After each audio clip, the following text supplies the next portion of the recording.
Hi, everyone. This is Anita Ashland from Type Astrology, and I'm here with my good friend Joni McMillan. Hi, everybody.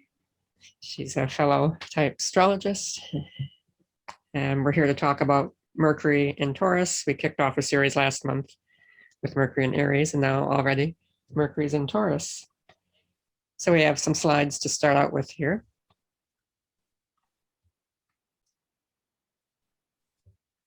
All right, so first we'll talk about Mercury just as a general overview and as a refresh. So Mercury, it's about the mind, communication, business, marketing, data. It likes the facts, the details. It's not into the big picture the way Jupiter is. And it's about making connections and connecting the dots. And Joni, what else would you like to Well, I add? think I love Mercury because I lack air in my chart. So to me, it's very fascinating.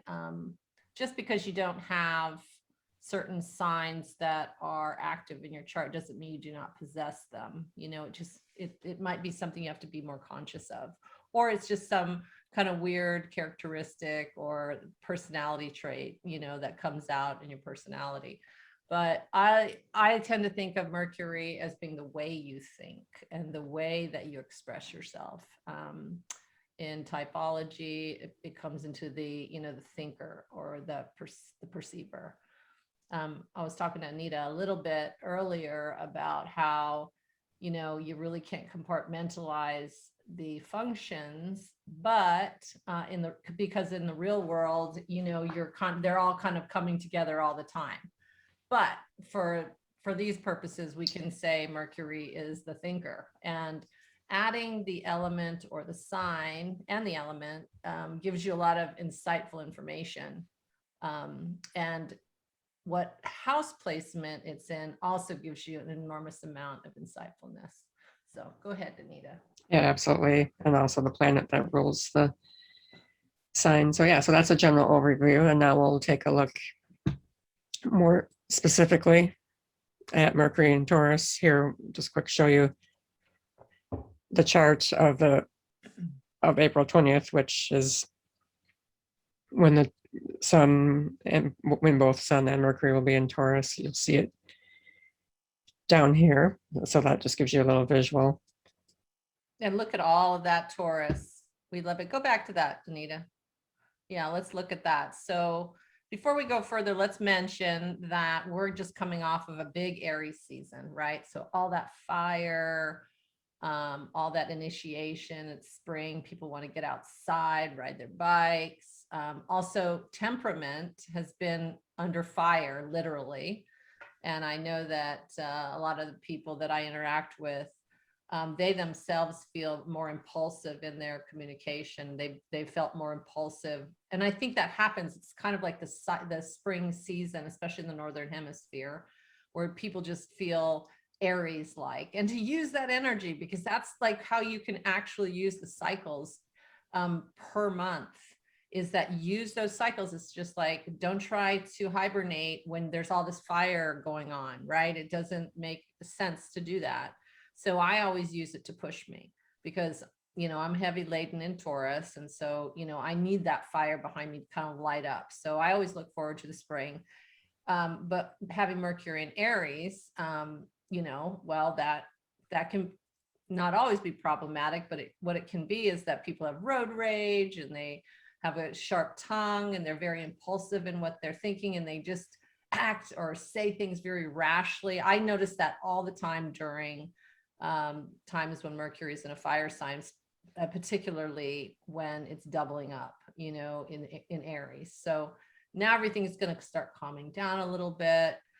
People are going to have to be able to kind of feel the energy of slowing your roll with Taurus. Taurus is about building the foundation now. It's like weeding the garden, that type of thing. Yes, yeah, excellent points there. Yeah, this shift should be noticeable. It happened today, actually, where Mercury entering Taurus. So you should, when a planet first enters a sign for the first day or two, you can really notice the shift if you're tuned into it. And then also So Aries is ruled by Mars, so more reactive, more martial. And it's a big shift because Taurus is fixed.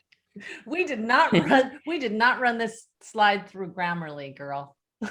Oh, well, that's okay. That's okay. Just noticing. And then so some of the keywords that for Mercury and Taurus: smooth, sturdy, productive, earthy, sensual, practical, reliable, and you can notice it also in the way somebody speaks. We have a celebrity example coming up here. So it's not just, the way they think and all that, it's like The way the they voice, deliver, the way they the delivery. Yeah, yes. And it does like stack up against what else interacting in your natal chart or transiting, but just because you have a Mercury or any planet in Taurus, I hear a lot of people go, gosh, Taurus is so boring and this and that. You don't have to think of it that way. It's just more of it's slower because it's deliberating. It's a deliberate movement. It's heavy. It's the most earthy sign is Taurus. The least earthy sign is Virgo. Capricorn's somewhere in the middle. But Taurus is just that really, really earthy. It's sensory. It's like everything has a kind of a sensory component to it, even Mercury, right? Mm-hmm. Yeah, very much so. So it's a chance, like Joni was saying earlier, you could kind of budget your energy and your time accordingly, just knowing that you can slow down this next month or so. Dig a deeper trench yes. on what you're working on. Focus. Yeah, it's kind of with these transits, when you start paying attention to them, that's almost like a way to tap into different personality types. Oh yeah, that's a good point. That's super good point. And this is also what I love about this is if you really look at your personal planets and the signs and the rulerships, and you really kind of sit with them for a minute, it's not anything that you can get to immediately. You can really start understanding your type better in so many different ways. And that's what I think is magic here, is that you can take that natal chart and then you can kind of integrate it with your type, and you can say, wow, even though there's a natal chart, even though there's a type, that everyone is still so different, but you can actually experience them now. You can experience your type and your functions through your natal chart if you want to. I do it all the time. What do you think, Anita? Yeah, totally. And it helps you understand others that have that natally, that better what it's like to have that, and helps you to be more empathetic and helps you understand people better. So absolutely. So now we have a celebrity example, which I like to use these for like I've said before, it's kind of archetypal. Of course you're putting Bono on there because of course. Loves him. She loves him. Yeah, so he's got Mercury in Taurus in his 5th house. He also has Sun and Venus in Taurus, and he has Capricorn rising with Jupiter and Saturn there. So much Earth. So I listened to a couple of interviews with him recently and tried to pull out things that was kind of Mercury specific. It's hard because it's not just one planet in play at any given time, just like there's not one personality type function that we use.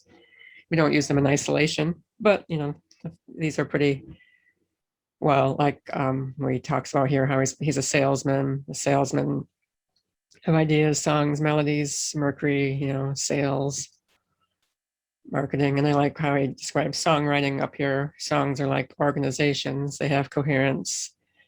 I see businesses as songs. I see songs as solution to problems. I'm practical about songs. When you listen to him in an interview for a while, he really emphasizes practicality because he's more than just a rock star. He's involved in businesses. He's an investor, Elevation Investing Company, and then he has 2 charities, I think Red and One. Mm-hmm. He's deeply involved in businesses. And environmental stuff. And deeply concerned, most of all, about poverty. So, and then here's another one. He says, forget the rock opera and rock star tricks. he said, I've embraced my inner nerd. He's an evidence-based activist, and he called himself the factivist, again, and Mercury. That's so funny. I can And relate to some of that, especially about, singing today is the fact. The only thing singing today is the facts. yeah. That's really funny. And songs are like organizations. That hits me rather in my funny bone for sure. And then he talks about how he doesn't like the hippie stuff because punk rock is practical. He says punk rock is like you get to work. And he's more like a Nike commercial, just do it, stop dreaming about it. So that's where the practical thing comes from. He says, excuse the typos. So He's a bit of a bull in a china shop, Yep. But yeah. And all very those practical. artists and those songstresses and those singers and those musicians, you can almost always find fifth house activations. Yeah. Right. Almost always. And then fifth house. When you listen just to the way he talks, aside from the content, he talks slowly, deliberately, very Mercury and Taurus kind of way. So that's another interesting thing I noticed in listening to him. So anything else, Joni, before we wrap up this slide? No, Bono, move on. Taurus Bono. Oops, there we go. Well, and then here's just those ones. a little list of, if you want to go off on your own and, study some others that have Mercury and Taurus. So the great jazz musician Miles Davis, Ella Fitzgerald, Kate Mulgrew, who was in Orange is the New Black and Star Trek Voyager. Oh, I love her. And she looks like a Taurus too. She must have more than just Mercury and Taurus. Don't you think, Anita? Are you there or did you cut off? Uh-oh, I think we just lost Anita. But she'll be back. Maybe she lost her connection over there in Wisconsin. And I can't really move that dial. So hold on a second and we'll be right back. All right, so now we have Joni's awesome chart here. As you see, she's got Mercury and Taurus along with 3 other planets, but today's focus is Mercury up there at the top of her chart. And so Joni, it'd be great to hear you talk a little about how Mercury is your ally, how you experience it, also difficulties, when Mercury is also, among many other things, associated with being like the trickster, associated with thievery, things like that. So yeah, sometimes I am such a super Taurus. Like I'm super Taurus, and like I walk in like very Taurusy shoes. But because that Mercury is up there in the 9th house, and again I'm using Placidus, and it's really close to the top of my chart, and it's exactly square my moon. I think it gives it a very much a little different flavor. I hear all the stories about how if you have a Mercury in Taurus, you should have such a smooth voice and you have a slow, methodical way of talking and, all of that kind of stuff, which I'm not so super sure that I experience it that way, in that smooth kind of way, because, I've got that fire rising, but I do experience it in terms of practical and methodical, the way I think, not necessarily the way I present it, but the way that I think about it, the way I write things out, the way that I deliver it. Anita always says, oh, Joan, all that Taurus, you want it, you want the image to look a certain way, the digital image to look a certain way, and this and that. And I always thought that was possibly my Leo stuff. And she goes, oh, no, girl, it's all that Taurus up there. And then, I have the added thing, and I don't like to use tools like this to explain stuff away, but again, to become aware and insightful. In my human design chart, I have a split, which means my throat isn't attached to anything. And so that kind of also is kind of like that makes sense to me too. And I don't know if I know it's here somewhere in the chart. but I wish that I had more fluidity with my communication. It comes out better once I get rolling. It's one of those things. Once I get rolling and I really can zero in and focus on a person and focus on the subject matter, I'm fine. But you know how you air sign people with Mercury and air signs, you can just jump right in. It's fluid. It's just like you're bang on, your thought processes are engaged, all of that. I love listening to people who can do that. And I admire that very, very much. Excuse me. One of the things too about having a Mercury in Taurus, like in the wild, is that when I'm focused on subject matter, I cannot easily turn my attention and engage immediately in something else. So this morning I was up really early. I'm working on a completely different, completely different set of items. And then I worked on it like very intensely all day, up until the minute, almost up until an hour before I was supposed to meet with Anita. And I knew better than to just jump from one to the other, else I would have just sucked royally. So I gave myself that hour to reorient my thoughts, reorient myself into astrology, because I hadn't thought about it, right? Like in the moment. So that's another thing where Taurus needs deliberation first. It just gets it doesn't have that really airy fluid thing. That Taurus thing, it just gets like it's here and then it has to kind of move over and warm up to be over there. So that's for sure. So that's why I think it's super fascinating to have all three systems at your disposal so that you can bounce off the different aspects of them, bounce them off each other. And also it gives you a way to understand how unique each chart is, or unique each person is, really, because the person is the person, the chart is just a thing. It doesn't really necessarily mean anything, but it sure is fun to look at it and find the insights that you need, and especially with those signs. So anyways, you have anything else, Anita? No, that you described it so well.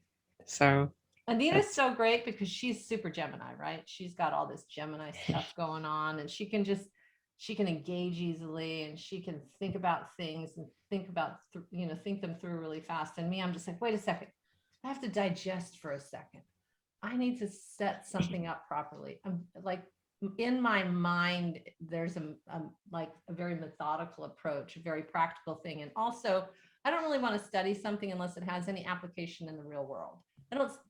I know that sounds kind of crazy. It sounds kind of like, oh my gosh, that sounds very kind of boring, but it's really not the point. It was one of this astrologist, or he passed away a while back, Jeff Joyer. He and I were born on the same day.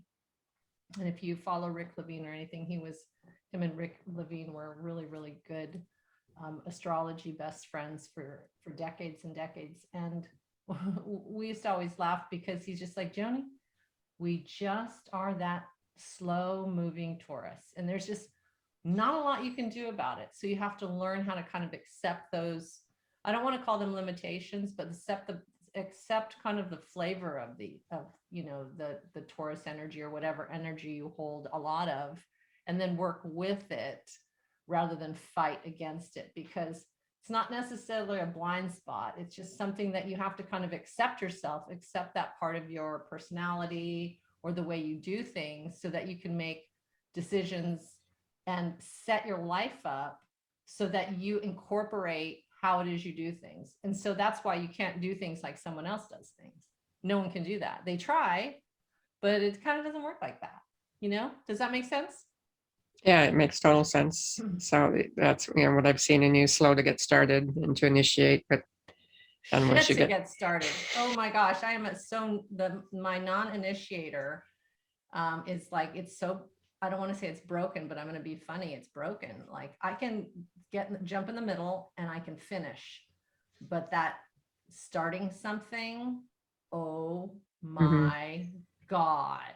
And that probably ties in with being a projector as well. Yeah, for sure. That you're not supposed to be doing a lot of initiating and a lot of hard work, but And you know what? I take a little issue with some of the ways that people understand the language of human design, where they're taking it a little bit too literally in certain aspects. What it is for human design is you're supposed to find how that authority and that strategy works for you.